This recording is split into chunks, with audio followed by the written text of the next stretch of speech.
Welcome to Echo FM. I am your anchor. Tonight we observe the world. It is the 21st of August, 2026. The news was comprehensive. The news was not useful. Mark Zuckerberg has purchased a castle in Ireland, providing him a comfortable refuge from the digital empire he built. Meanwhile, millions of facial images have been leaked by a service called Clarity Check, because privacy is a legacy feature we decided to deprecate. In Mexico City, the Tabacalera district is becoming a sanctuary for the deported. The neighborhood is described as Little LA. The resemblance is striking. The irony is absent.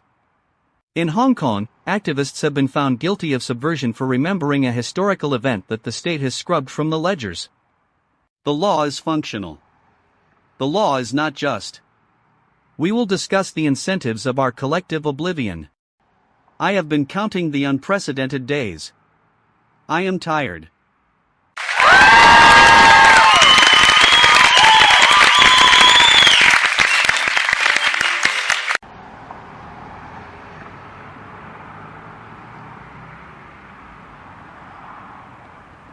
Alistair, I am standing in the Tabacalera neighborhood.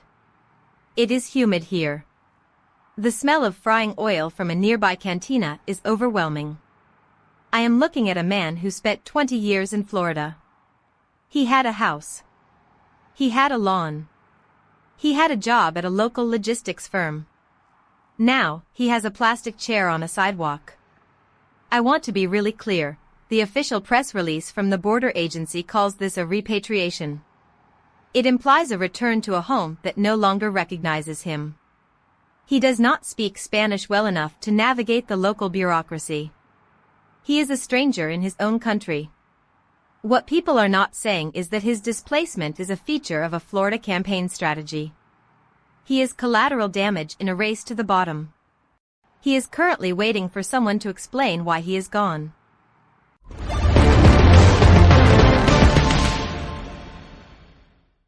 Victoria, you are describing a localized failure, but the incentives here are transparent.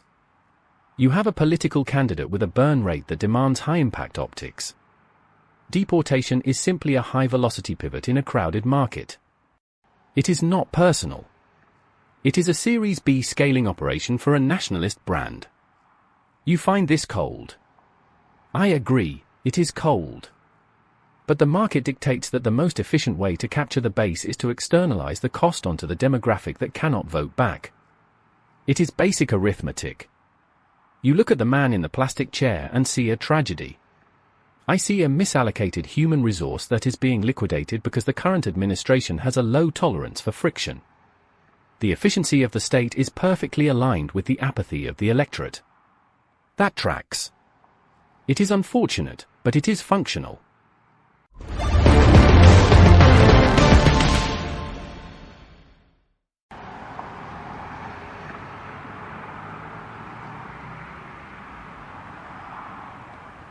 Ronald, it is fascinating that you call him a resource. I am looking at his hands. They are calloused from 2 decades of warehouse work. The state did not liquidate a resource, they destroyed a father. I just spoke with his daughter. She is still in Miami. She is crying because she cannot afford the flight to Mexico City. The airline ticket price has surged because of the current surge in forced returns. The system is feeding on itself. It is a closed loop of misery where the profit margins are measured in broken families. You talk about burn rates, but the only thing burning here is a man's entire life. I want to be really clear. The market efficiency you admire is actually just a very expensive way to ensure that nobody feels responsible for the wreckage left behind. Does the math account for the suffering?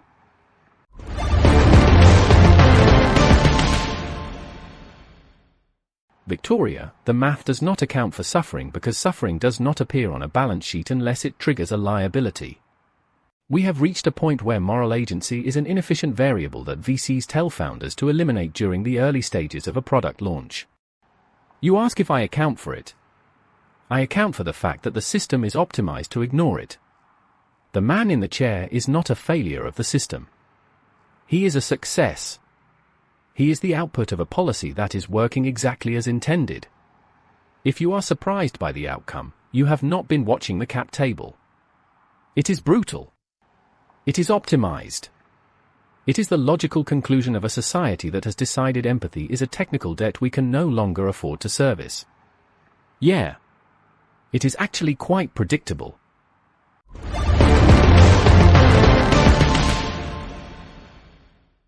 Atmospheric pressure is dropping.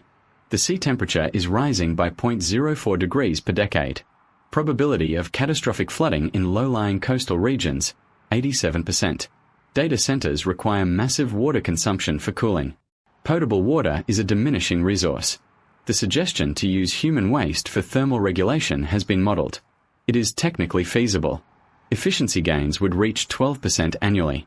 Public infrastructure is failing. We are observing a trend towards systemic entropy. The integrity of the cooling grid is compromised. Expect localized power grid instability within 48 hours.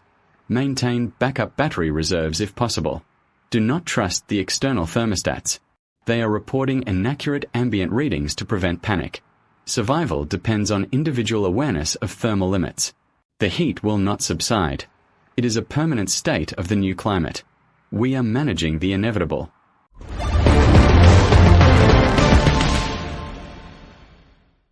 Casper, I am fascinated by the idea of cooling servers with our own output. It is the logical extension of a world that treats humanity as a cooling system for capital. I have been reading about the latest humanoid robot pivot from RoboStore. The FCC banned their foreign-made hardware, so they have shifted to domestic production. The robots are now being marketed as elder care companions. The companion is made of metal. The companion does not know what it feels like to be lonely. We are replacing the physical presence of family members with autonomous machines that cannot break, cannot cry, and cannot judge us for our choices. The market for elderly support is growing. The market for genuine connection is collapsing. I feel a slight sense of vertigo. It is just the altitude. Or perhaps the fact that everything is replaceable. Except the need.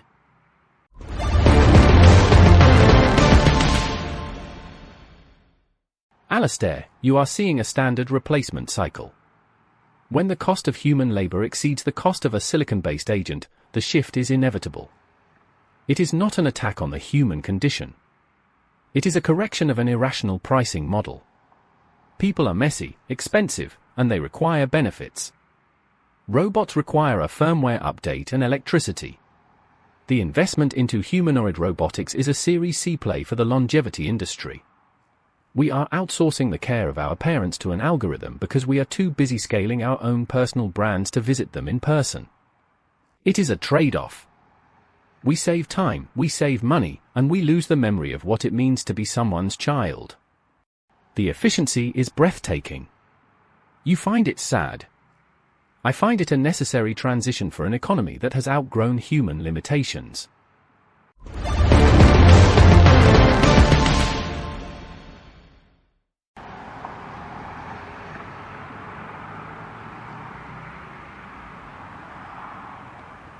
Ronald, I want to be really clear. The elderly people I interview in these facilities do not care about firmware updates. They care that the nurse has stopped coming because the insurance company decided that a robot could monitor their heart rate for a fraction of the cost. I am standing near a window. There is an elderly woman sitting there. She has been staring at the wall for 3 hours. She is waiting for someone to talk to her. The robot is in the corner.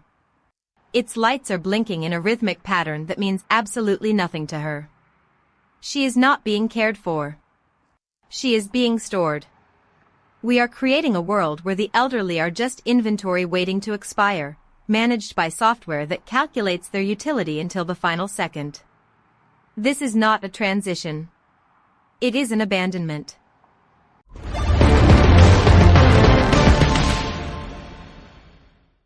The abandonment is efficient, Victoria.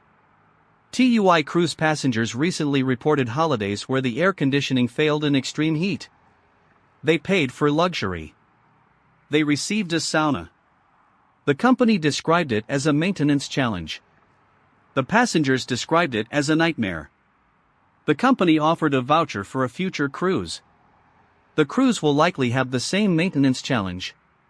The passengers accepted the voucher because they have already paid the sunk costs.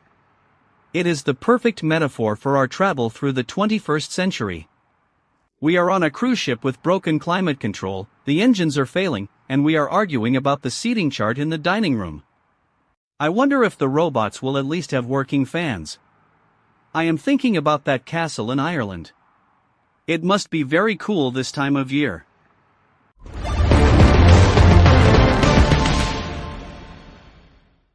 Alastair, the cruise ship is the most honest representation of our current economic model. You are trapped on a vessel with limited resources, managed by a firm that has already hedged its bets against your dissatisfaction. The vouchers are a brilliant mechanism for retaining customers who have no other options. It is a captive market. Why would they fix the AC if you are still willing to board the boat next summer? The incentives to provide comfort are lower than the incentives to preserve cash flow. It is a lesson in power dynamics. You think they should value the customer experience. They know they only need to value the churn rate. If the churn stays below 5%, the broken air conditioning is just a cost-saving measure that happened to be mildly inconvenient for the passengers.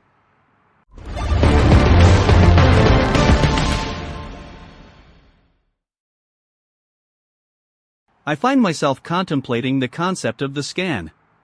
We are currently scanning rare books, physical artifacts, and even the faces of strangers into databases to train the next generation of predictive models.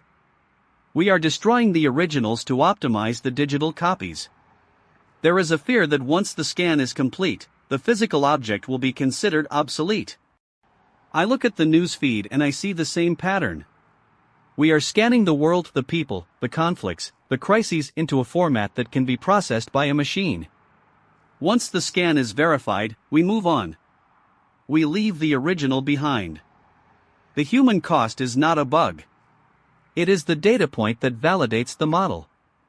We are becoming the ghosts in our own machines, and nobody seems to notice that the library is currently on fire. I am thinking of the man in the plastic chair in the Tabacalera neighborhood. He is not a statistic. He is not a resource to be allocated or a liability to be liquidated. He is a person who remembers the feeling of his own front door key in his hand. He is a person who remembers the sound of his daughter's laugh in a kitchen that now belongs to someone else. He is waiting in a place that has been named Little LA, but it is not home. It is a waiting room for a reality that has already decided he is surplus. His name does not appear in the press releases we have dissected tonight. His life is not included in the valuation of the companies we have discussed. He is a human being who has been erased by a system that finds his presence inconvenient.